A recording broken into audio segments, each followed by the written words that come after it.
I have heard from many students that pronunciation is very difficult in English, so today let's talk about some of the ways that you can improve yours. Practicing just a little each day can go a long way, so today let's talk about some of the ways that you can sound more natural.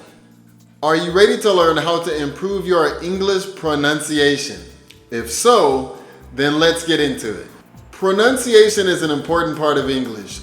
You don't have to sound just like a native speaker, but clear English is going to be very important. The most important part of an English conversation is, can you be understood?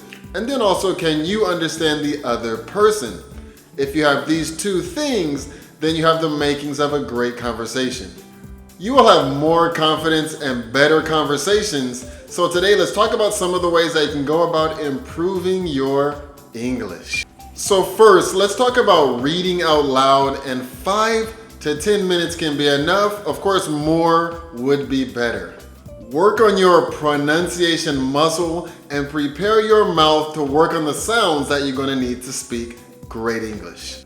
First, find something that you want to read and make sure it's something that you have interest in, because you might have to use this reading more than once. Then, find somewhere that you really feel comfortable projecting your voice. Go over a passage and really get into the habit of using your voice to sound the words out as naturally as possible. My children had to do this every day when they were elementary students in Japan as part of their homework.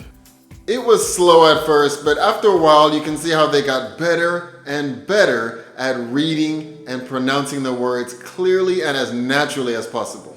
I'm sure doing the same thing for you in English could be a big help as well. A bonus tip would be, if you are able to find that same book on an audiobook form, then you can practice matching your voice with the reader of that book.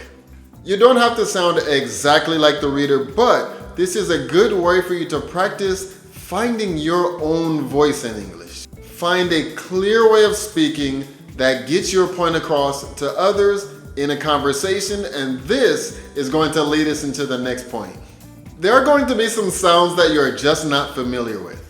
You can start by discovering what sounds are difficult from you and then go from there.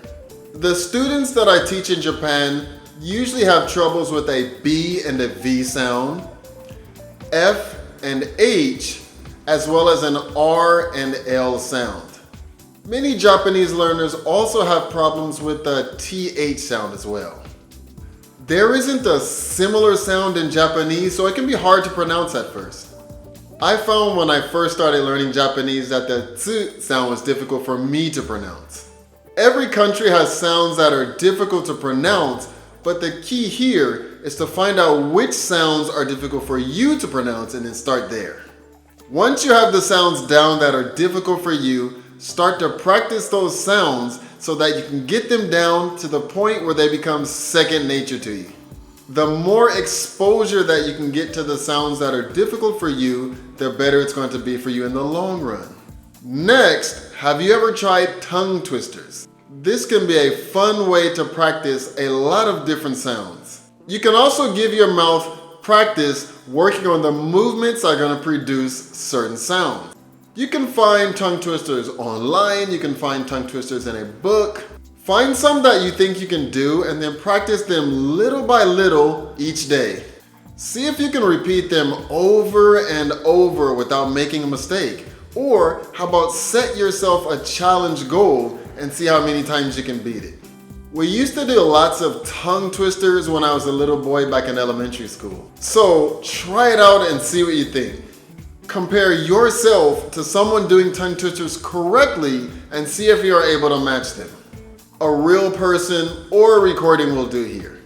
For example, a popular tongue twister is, how much wood could a woodchuck chuck if a woodchuck could chuck wood? Tongue twisters like these really force your mouth to work on the movements to get those words out clearly. This is going to bring us to the next tip, which is imitating a native speaker. This is something that I have mentioned in another video before, but shadowing is another great way that you can practice your pronunciation in English. Find a voice that you like, then imitate it to try to sound exactly like that voice. Make sure that it's a voice that you really like because you don't want to get bored with it as you do it over and over again. You can even use my voice if you like. Find some listening content that's going to be a little below your level, and here you can focus on producing those sounds with the pronunciation correctly instead of actually understanding the full meaning. This is something that could be worked on later in a different study session. Go over the imitation as many times as you need to get it down. Once you have it down to your liking, try another one and then repeat the same process again. You can find passages from your favorite movie character. You can try imitating a voice that you heard from your favorite TV series. You can even listen to the news or practice with a current interview. Whatever you end up using, just make sure that you go through it enough times to get it down. Then move on to something different when you have it. You can also go through it line by line, so starting one line, repeating that line right after, or you can listen to a small chunk and then try to practice repeating that small chunk. Try out both and maybe you can find out which way works best for you. And like I said before, the main point here is just to work on your pronunciation and not necessarily working for understanding here.